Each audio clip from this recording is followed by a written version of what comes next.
విజయవాడ ఉగ్రవాద కేసు భయపెడుతున్నటువంటి అంశం ఏంటంటే, ఇప్పుడు ఈ దేశంలో ముస్లిం సామాజిక వర్గంలో రిక్షా తొక్కేవాళ్ళు దగ్గర నుంచి, పంచర్లు వేసే వాళ్ళ దగ్గర నుంచి, రోడ్డు పక్కన పూల అంగళ్ళు నడిపే వాళ్ళ దగ్గర నుంచి అనేక మంది ఉన్నారు.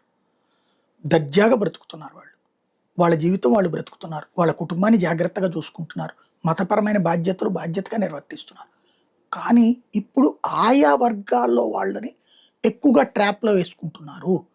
విజయవాడకు సంబంధించిన ఉగ్రవాద కేసులో దొరికినోళ్ళు ఎవరు పెద్ద పెద్ద కోటీశ్వరులు గాదు. పోనీ అద్భుతమైనటువంటి శక్తివంతులు గాదు. వాళ్ళ పేదరికం కారణంగా, తక్కువ సంపాదన ఉంటున్నటువంటి కారణంగా వాళ్ళల్లో ఉన్నటువంటి అభద్రతా భావాన్ని క్యాష్ చేసుకున్నారు. వాళ్ళకి మత పిచ్చని రాజేశారు. వాళ్ళలోనే మత పిచ్చి ఉంటేనే రాజేయగలరు. ఏమీ లేకుండా సృష్టించడం ఎవడికి సాధ్యం కాదు. వీళ్ళకి మత పిచ్చి విపరీతంగా ఉంది. ఆ మత పిచ్చని క్యాష్ చేసుకున్నారు అవతలోళ్ళు. ఒకళ్ళు గిగ్ వర్కరు, ఈ హోమ్ డెలివరీలు చేసేవాళ్ళు, ఇట్లాంటి చిన్న చిన్న పనులు చేసేవాళ్ళు. ఇప్పుడు నేను హైదరాబాద్‌లో దొరికిన అమ్మాయి పనమ్మాయి. ఇట్లాంటి స్థాయి వాళ్ళు కూడా ఈ ఉగ్రవాదం వైపుకి ఆకర్షితులవ్వడం ఒక ఎత్తు. వాళ్ళకి ఈ ప్లాట్‌ఫారాలలో లింకు కలుపుతుండటం మరొక ఎత్తు. అంటే వీళ్ళు ఇంకెంతమందిని నాశనం చేస్తారు? అంటే ఎవరిని నమ్మాలి ఇప్పుడు మనం? ముస్లింలు, హిందువులు దర్జాగా కలిసి బ్రతుకుతున్నారు.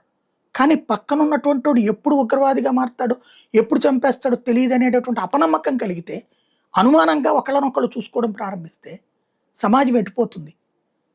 ఇది ఉగ్రవాదం వైపు ఆకర్షితులయ్యే యువత ఆలోచించాల్సిన అంశం.